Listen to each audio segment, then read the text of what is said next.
চলে এলাম নতুন একটা রেসিপি নিয়ে। দেখো দেখো, কড়াইয়ে তেল দিয়ে চিংড়ি মাছগুলো ছেড়ে দিলাম ছ্যাঁকার ছুক করে। ওর মধ্যে দিয়ে দিলাম একটু নুন আর একটু হলুদ। মাছগুলো একটু হলুদ হলুদ করে না ভাজলে দেখতে কি ভালো লাগে বলো? তাই একটু হলুদ হলুদ করে ভাজলাম। দেখো, একটু বেশি করেই তেল দিয়েছি, কারণ চিংড়ি মাছ অনেক রয়েছে তো, তার জন্য। বেশ ভালো মতনই আমার চিংড়ি মাছগুলো ভাজা ভাজা হয়ে গেল। তাই আমি এবার চিংড়ি মাছগুলোকে একটা বাটিতে তুলে নিলাম, সযত্ন করে তুলে নিলাম, একটাও বাটি থেকে পড়লো না কিন্তু। এবার দিয়ে দেবো কি, এবার দেওয়া ফোড়নের পালা। একটু কালো জিরা ফোড়ন দিয়ে নিলাম, কিছুটা কাঁচা লঙ্কা চিড়ে চিড়ে নিয়েছিলাম, কাঁচা লঙ্কাগুলোও দিয়ে দিলাম। এবার একটু নাড়াচাড়া ঢাংঢুং করে একটু নাড়িয়ে নিলাম। এবার কি দেবো বলো তো, কি দিয়ে রান্না করবো বলো তো চিংড়ি মাছটা? লাউ। দেখো দেখো দেখো, লাউ নিয়ে চলে এলাম, লাউও দিয়ে দিলাম।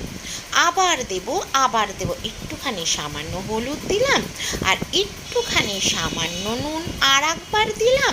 ওটা তো মাছ ভাজার নুন ছিল, তার জন্য। আর একটুখানি সামান্য জিরা গুঁড়ো দিলাম।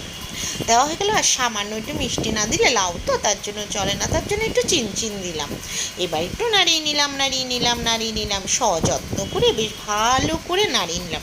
ভালোই লাগছিল লাউয়ের সঙ্গে সব মশলাগুলো। মা দেখো দেখো, মস্ত বড় একটা টুকরো রয়ে গেছে, সেটা আমি কাটতে ভুলে গেছি গো। চলো ওটাকে কেটে আবার যুক্ত করে দিই। কেটে কড়াইয়ে আবার ছেড়ে দিলাম। দেখো দেখো দেখো, আমি কিন্তু কড়াইয়ে ছেড়ে দিলাম। চলো আবার একটু যত্ন করে নাড়াই, যত নাড়াবে তত স্বাদ। দেখো চিংড়ি মাছগুলো দিয়ে দিলাম। এবার কি করবো, এবার ঢেকে দেবো, কিছুক্ষণ সিম করে রাখবো। দেখি কি হলো, ও মা, জল তো অনেকখানি শুকিয়ে গেছে। আবার নাড়িয়ে দিলাম, আবার ঢাকা